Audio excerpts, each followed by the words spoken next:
Everyone wants to live an inspired life, yet so many people search for happiness following the footsteps of peers and taking advice from people who have different values and outcomes to which they're searching. There are people born into wealth, graduated from the best universities in the world, and there are people who have none of that and yet are living extraordinary lives full of fulfillment and reward. The purpose of this podcast is to share insights and strategies that allow you to question the status quo and think freely, so you can design your life and be who you want to be. We get one life. Time is our most valuable asset. I believe that when we're free and able to focus on meaningful work, we become better human beings. This is Always Free, and I'm your host, Jason Graystone. Welcome to the leading podcast for financial empowerment and wealth creation. Subscribe to this podcast so you don't miss an episode. You can connect with Jason on social media and subscribe to the Jason Graystone YouTube channel for weekly videos. Don't forget to also subscribe to the weekly newsletter to receive frequent educational content and action steps to help you design your life so you can be who you want to be. For news on all future events and updates, go to jasongraystone.com.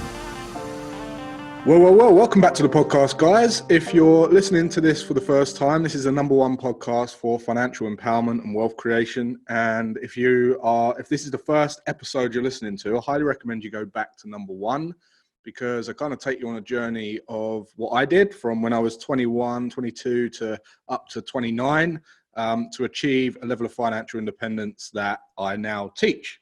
And if you are listening, if this is the first one you're listening to, you're in for a real treat, but I do recommend you go back and listen to those.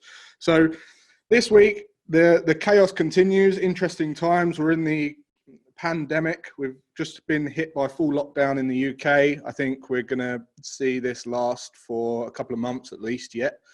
And everyone is fretful about their businesses. They're all kind of thinking about the future, what they're going to do, what their business is going to look like, how long they've got to last this out, before they really have to start rapidly changing their lifestyle some way. And it's a very, very challenging time for many, many people out there. And if you've been listening to this podcast over the last last year and reading the newsletters for the last 18 months, if you've adopted some of the principles that I've been talking about here, you're in a great position to have the best possible chance of riding this out. This is really what the whole podcast has been about. And today I'm really, really chuffed to have on an amazing guest here. It's going to be a great episode for you guys.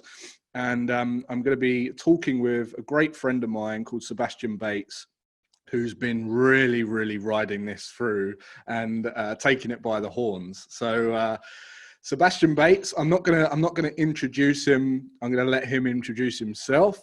But we're going to talk about how he's managed to what his business is, how it affected him, how he's adapted so quickly, and any recommendations that he can share. He's a truly inspirational human being, and I'm excited to talk to him. And he's over in Dubai. So welcome, Seb. Thanks for coming on the podcast, mate.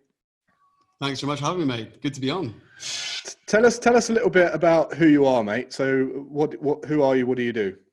Sure. So my name's Sebastian Bates. I'm the founder of the Warrior Academy. So the Warrior Academy is a martial arts organization that specializes in character development in young people. So what that means is we aim to radically transform a child's life by developing their 3 C's: confidence, conduct, and concentration, so that they go on to live a happy and successful life as an adult.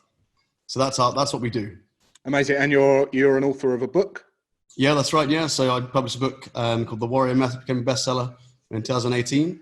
And I was just about to hit publish on the second one, which is called Not a Victim, which is a bullying. It's a book to help parents mentor their children through bullying. But that's on pause just while we get over this, of course, current pandemic. Yeah, I'm excited for that. So kind of tell us a bit about you've kind of done a lot of work on raising your own profile. You've got a global business, right? You've got offices here or operations here in the UK and in Dubai. Is that right? Tell us a bit about your business. Sure. So we've got about, we teach about 2,000 students a year, 2,000 to 5,000 a year. I go through our clubs. We've got about 40 clubs in the UK and 40 in Dubai. And there's a team of about 30 of us who manage it all, from instructors to freelancers, social media guys to admins all over the world, who kind of manage the whole operation. So yeah, that's pretty much what we do. We started up in Dubai about a year and a half ago, and we grew rapidly over here. I mean, we sort of, after 10 years of running the UK business, the Dubai business, caught it up in numbers within its first year, and I was picked up by the royal family out here, and been working with them for about 6 to 12 months in the palace here in Dubai, but also in their houses in London and stuff. So it's been a pretty exciting year. Yeah, so I love the fact that your business has a cause way beyond, the business itself. It's a way beyond you. You've got a strong purpose there, character development in children. I think many people resonate with that. Why is it so important, do you think, to have a cause beyond yourself to create a successful business like that? I think, and this has become really highlighted to me now, right? I mean, one of the things I always keep saying is nothing gives transparency like a crisis. And when you do face a crisis, whether it's personal, it's business, or it's a relationship, whatever it is, you tend to rely on your values for direction. So one of the things we teach our children is to live by the tenets of Taekwondo, courtesy, integrity, indomitable spirit, perseverance, self-control, and use that as a kind of moral compass to guide them. And I think that business owners can relate to that a lot and can learn a lot from that. I mean, if you're guided by fundamental values which are very much aligned to what you believe in, then I think everything becomes more smooth, and you get so much more clarity because of it. And so that's completely vital to me. And I think what we discovered in the last 2 weeks, I mean, this is just 2 weeks this has happened, right? But in the last 2, maybe 3 weeks is that really, if we reaffirm what our values are and our purpose is, we don't lose our members and our customers during a crisis. In fact, we just strengthen the bond. Yeah, right. Amazing. So tell us, so everything from the outside looks like the business is rocking and rolling and it's going really well and you're going gangbusters, right? So how did this affect you? Tell us a little, because one of the things I love about you is the vulnerability, the transparency, and it's something that's really high on my company's values and my values, but that level of vulnerability allows you to grow way beyond people who keep their cards close to their chest. I think it opens you out and allows you to grow. Tell us a little bit about how this affected you. What started to happen very rapidly in your business? Okay, so I was I first noticed COVID kind of kicking in when I was on a flight from Dubai to Johannesburg. You and I had a chat about a week before I was like, right, I'm going to go on a DiMartini breakthrough experience. I'll just book it. Cool. Left a week later, landed in Johannesburg, and had a thermometer gun, whatever you call it, with the South African Army on the plane, and that was my first realization. Whoa, it's kicking off now, but it won't affect us in Dubai because we're miles away. That was end of February. Day one of the breakthrough experience. All of our clubs were shut down by the Dubai Health Authority and government here. So I was either in the worst place or the best place for this catastrophe to kind of happen to my business, right? I mean, who better to look up and have DiMartini in front of you, mentoring you kind of through it. So, and if anyone listening to this has been on a breakthrough experience, you know exactly what I mean, right? You're dealing with, you learn a process of dealing with a crisis, which is pretty cool. And you're surrounded by other people doing the same thing. Of course, it was quite hard for me to focus on the content because I was also trying to, speak to the guys back home to relaunch 40 clubs. Because the way this kicked off was it started with the schools, right? So the schools can't run. The challenge we faced was in Dubai, our members pay termly. So they pay every 4 months. So, it was payday for us as an organization. And it was the same day all of our clubs got closed down. So we lost about 60-70% of our next 4 months revenue on one day.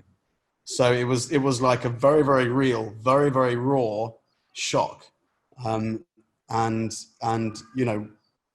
part of the reasons we had to act so quickly to keep members and also to build revenue to sustain what, costs that had already been booked and planned and scheduled. salaries a whole higher, all these different things which are already going out. So my team back home, which at this stage was two instructors. One instructor was on a skiing holiday, the other instructor was at home, and my wife was looking after our daughter, and she's 8 months pregnant, right, during this. So she's 8 months pregnant, launching 30. She managed to launch about 30 new clubs overnight. And she was trying to get me to focus on the course, but that was quite tricky. So they relaunched it. But at every phase of this, it never happens in one go, right? When they're closing this down, you look at Boris Johnson yesterday, it's a case of, oh, by the way, guys, if you guys could not go out as much, you might get fines. We're probably going to enforce it slightly. A week ago, it was, okay, we're going to close down some things. Week before that, okay, schools might be closed down. It's all very much in stages. Yeah. And I recognized this from the beginning. I really thought that was what was going to happen. So what I did is I planned around each stage, right? So for me, the first thing I did was use a process for, thinking visionary and getting rid of the animal reaction mode, reptile, monkey brain, hypothalamus overdrive, whatever you want to call it. And the process for that is I look at the worst possible situation, Armageddon style situation. I'll get a pen and paper, and I'll, for us, that was no income for a year in both countries, dealing with staff losing their jobs, health issues. I sat down and made a plan and didn't leave the table until I was happy with that outcome. When I was happy with that outcome, I'm then able to think creatively without worrying about that situation. Yeah. And when you say happy with it, it doesn't mean that there's not going to be difficult conversations and challenging times, right? But you wouldn't choose it, right? But no. But happy with it from a perspective of I have clarity with it. Yeah.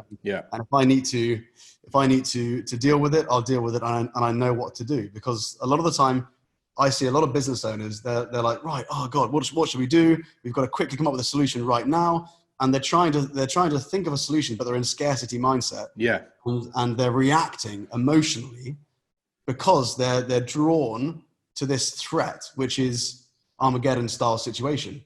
But if you just nip that in the bud, stick it on the wall in a note, you know what to do. That's phase 5. Cool. We're not at stage 5 now. Now I've got clarity. Now I can think creatively. Now I can think with a visionary mindset on how I can best, approach the current situation. So what I realized we needed to do was, schools are being closed down. Cool. We managed to launch 30 new clubs and evening clubs. That's got a shelf life. I'll give it 7 days until they get closed down as well. So we've got 7 days to come up with 2 products. So my theory on this was we want one high ticket item, which generates a cash buffer ASAP, because that was taken from us, right? Yeah. Because it was payday, that's gone. So we had to generate a high ticket item, which would generate enough revenue to sustain the business for at least 2 or 3 months. That for us was Home Dojo, which is a private tuition in people's homes. So, the first thing I did before we even talked to the team about it was getting a 1-minute pitch out there, getting it ready, landing page, everything ready to go. And then having people pre-subscribe for the launch date, which was in 7 days, which coincided with my theory of when they would release the next phase. Yeah, right. And it happened to the T. Like D-Day came and we released it, bang. Yeah. And we sold about 20 of these packages. So there we go, cash buffer straight away, 3 months, boom.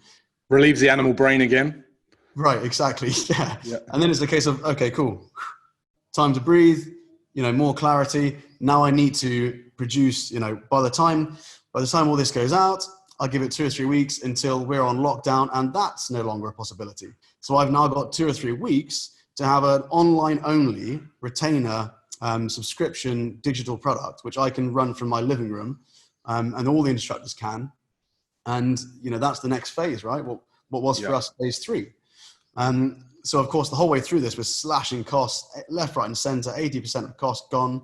And we've now produced this amazing online learning environment called WarriorNet, which, unlike so many online courses that I've been on or I've seen, that where I find they lack 3 key things, which are, accountability. Yep. They lack community, culture, and they lack a sense of belonging. And so we really focused on embedding that into our online program, because then it's so much more than just an online course. Yeah. You're part of a family that way, right? So that was what we created. We had about 50 people sign up in the first week, which, it's in terms of an online course. It generates £1,000 a month in this first week, which is cool for a launch. Yeah. It's an amazing start and fills us with confidence that we are onto something. But what I would say is, I very much see whatever we produce all the time as a draft. A lot of the way we pitched that is we did a 1-minute pitch, stuck it out there before we had even created it. So we had people signing up before we created it, because ultimately, we needed to have that kind of proof of concept. Yeah. Right. And then we know people are interested. We know what to build around it. Why are you interested in this? Get on the phone with people and discover that. So that's the two main ways in which we kind of protected ourselves as a business, by diversifying our products, which didn't require us to physically be there. Incredible. I totally agree with you in terms of online businesses. People go into try and create online businesses for passive income or something, and they end up creating a commoditized, a bit of a fluffy product. There's the supply outweighs demand, and it's worthless. And I agree. I've built 2 online businesses, successful businesses. Accountability is a massive part of them. Community is a massive part of them, and having a purpose, giving real value in the program. So I agree with you there.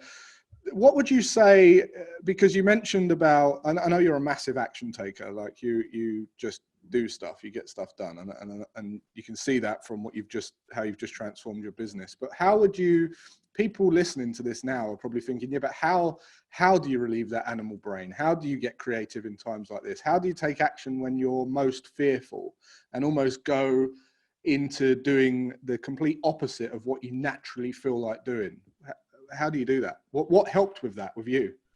Yeah, for me, it was this process of planning the worst case scenario. Most people say to themselves, it could be worse, but it's not enough. That's not enough just to say it could be worse. You try telling a business owner that it could be worse when they've lost 10 years of growth, and it's just like, what has happened? No. You've got to plan for it to be worse. Like, you've got to look at the worst case and be totally cool with that happening, because you know what to do. Like I said earlier, and that for me was one of the biggest things. I've spent my life doing things that scared me, from professional fighting in Thailand to extreme sports and wingsuit base jumping across some of the dangerous sports in the world. And I think very much so the same way we teach children that the comfort zone and fear is something which you should feel, but you should learn to overcome. And I think if, the other day I posted a video of my daughter, right? I don't know if you saw it, but she was saying how she's happy. She can scare away the monsters. She's 2 years old. She was like, I can scare away the monsters, right? And I was like, oh, okay. So you don't need anyone to help you. You can scare. She's like, no, I can scare away the monsters on my own. I was like, okay. Do you, are you still scared of them? And you can see her kind of thinking about it. She was like, yep. Yeah. You know what I mean? But I am scared of them, but I can still scare them away. Right. And for me, it was just like, what an amazing lesson for adults. To have that, like, feel the fear. Don't hide from it. Don't bury your head. Go deeper into it. Go into it, step into it, accept it, feel it, plan around it. And then from there, you find this fear just shrinks, because I think the reality is, these people are reacting, a lot of people are reacting emotionally, and it's because their imagination is just firing off potential worst case scenarios without any plan. And so they're panicking, right? Yeah. But give your imagination a proper story. This is the worst case it's going to get. Accept it, plan around it. Cool. Imagination relaxes. You can think visionary. You're not panicking. Job done. Amazing. So you're a founding member of my Tears of Freedom program and a friend of mine. And obviously we've known each other for a while. And You know, there's a lot of business owners listening to this now in the similar situation. Well, they're all in the same situation almost, thinking, what the hell am I going to do? What are some of the things that you implemented from that program? I know you just mentioned cutting costs and going through your expenses. That's a fundamental, right? I think people they're burying their head in the sand and worried about trying to get their thing working still when this is not going to work now. You know, this is, life has changed. And I think, who said the other day, they said, I think it was, I can't remember who said it, but they said, look, if you're going out and life feels normal, you're doing something wrong. You need to stop doing what you're doing, right? And it's so true. Like, it's so true. Nicola Sturgeon, that's who said it. Right. And it's so true, right? So people are burying their head in the sand and trying to make work something that's broken now. And it's not going to work going forward. So other than cutting costs and things like that, what are some of the things that you implemented from the Tears of Freedom program that allowed you to be in this situation and ride this out as successfully as you've done so far? Totally. I mean, Tears of Freedom for me was completely fundamental to cutting costs and knowing how to do it and getting accountability. And, we took on a lot of debt to expand, Dubai, and then we built up enough cash to pay off a lot of the debt. And what we ended up doing was, instead of using the accountability from Tears of Freedom, instead of doing that, it was a case of hold on to it. I think Gavin, who's in my group, was like, hold on to that cash because you never know, there may be a pandemic. Yeah, 4 weeks before the pandemic, right? I mean, so this is like the caliber of people in this group, which for me is just, I mean, to be able to bounce ideas off that, I would be in such a different position. I mean, one of the things I posted on the group was, this group has literally saved 6 people in my organization their jobs. That's put food on the table for families, right? So just a massive thanks to the Tears of Freedom program you set up, but also to the members and the contribution. Yeah. I've got Ross this morning who's applying for a 50 grand loan for me to the UK government. He's not even my accountant. It's just incredible, isn't it? What is going on in this group, Jason? What's going on? No one knows. Anyway, to answer your question, people are burying their head in the sand. Cost cutting is obviously vital. The problem is they are not being bold enough with their cost cutting. They're tiptoeing around the cost cutting, and they're not making courageous decisions. And you've got to make really bold decisions and assume that this is not going to go back to normal. If you can assume, so right now, the way I see it is, we've got to assume, at least plan for it, for our members and for our staff, that this is the new normal. The new normal is online. We've got 2 years of no classes. What can we do? And if you can plan for that and accept it, think what a better position you'll be in, while everyone else is like, right, okay, cool. The thing I hate the most is when people say, I'm just going to sit this one out. Yeah. What a waste of opportunity. Yeah. Yeah. I'm just going to sit this one out until it all blows over. It's not going to blow over. This is it, guys. Let's just crack on, face it, stand up, and approach it with a bit of conviction and courage. I mean, this is going nowhere. Let's just go out there and get it done. But so that for me was a massive thing. Making bold cuts, sitting the team down and doing what I called a hearts and minds campaign. So I kind of picked this up from my dad, I guess, when I look back and joined the dots up. But he was in the paras and commandos, and he would go away for months at a time, and Northern Ireland to Bosnia and Iraq, and a lot of what he would talk about is the war's not won through fighting, it's won through hearts and minds. And a lot of what they're trying to do there was inspire the people around them in whatever way it was, and win them over in their hearts and their minds. And I think if business owners approach this, their team and their customers in the same way, you would have a far deeper connection, deeper loyalty, and you wouldn't have a lot of the challenges that they're facing with people dropping out.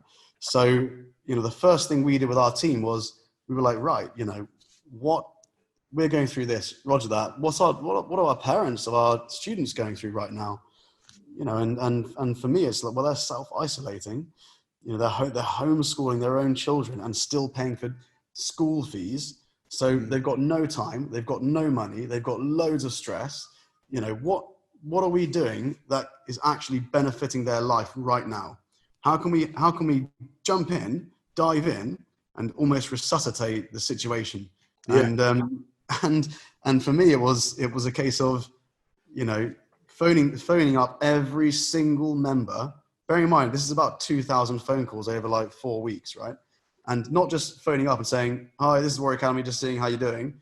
Phoning up and saying, "Look, we really want to dive in and find out what it is you're worried about, what concerns you have, and how can we help?" And you know, posts like we were emailing our parents saying, if you hear us phone you, you know, sit down, grab a cup of coffee or an e-coffee, because it's going to be a long chat, because we're going to be keeping you on the phone for a while, because we want to be there to support you. Yeah.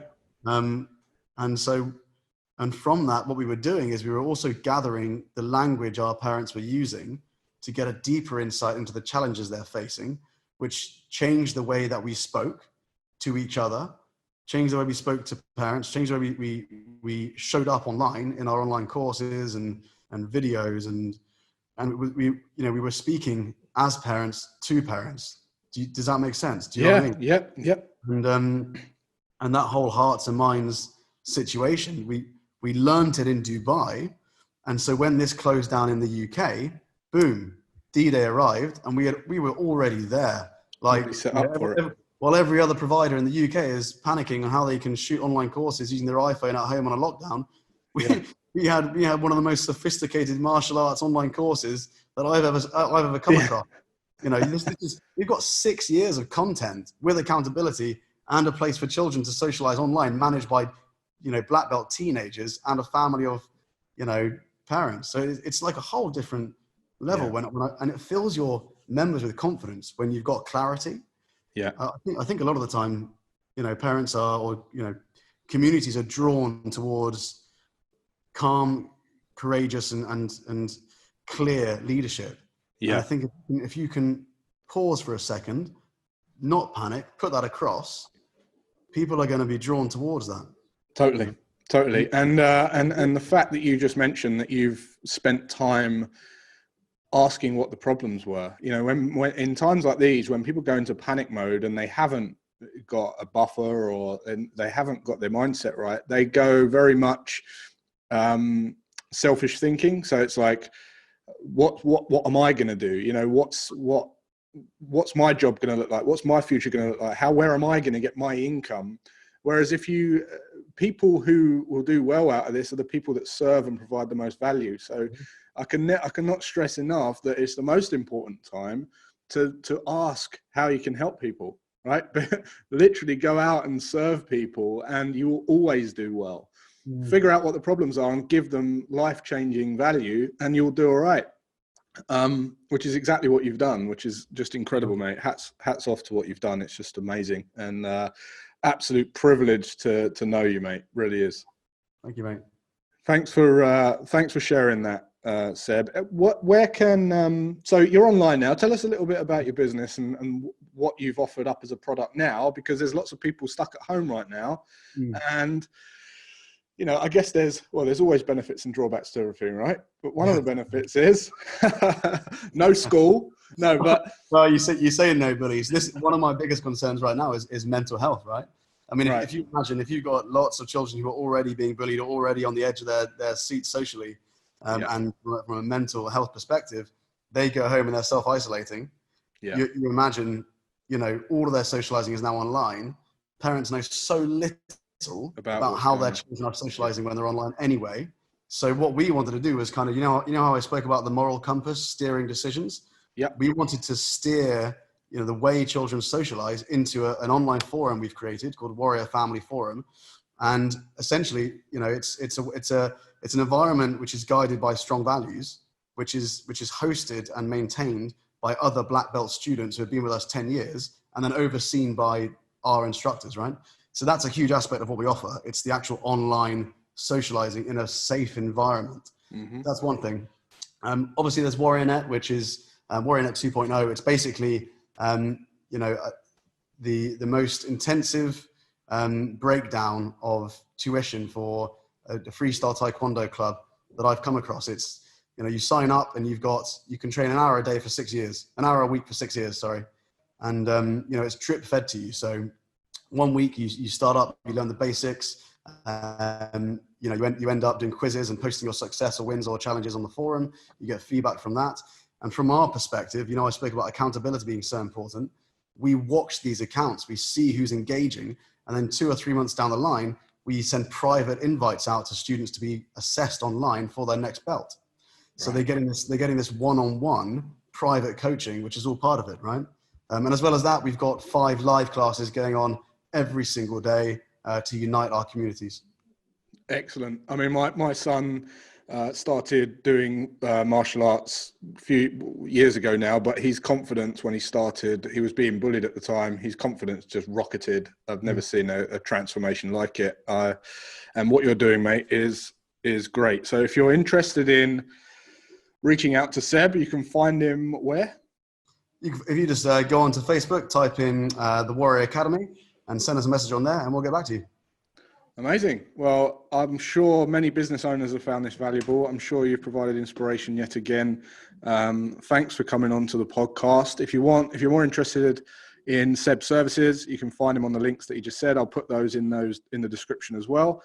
And if you've got any questions or comments on this, leave where you can. Depending on where you're listening to this, leave the comments in the comments section. We'll keep the conversation going. I'll link Seb in and we'll get a conversation going about this, because I think this is this particular episode is one that needs awareness.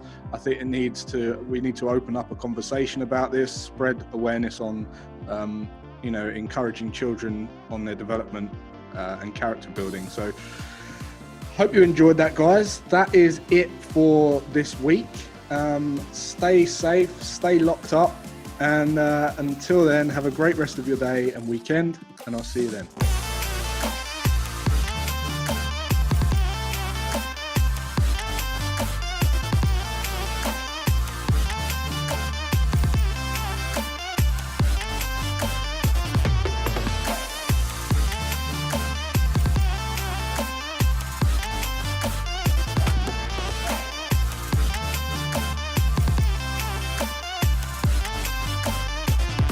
Subscribe to this podcast so you don't miss an episode.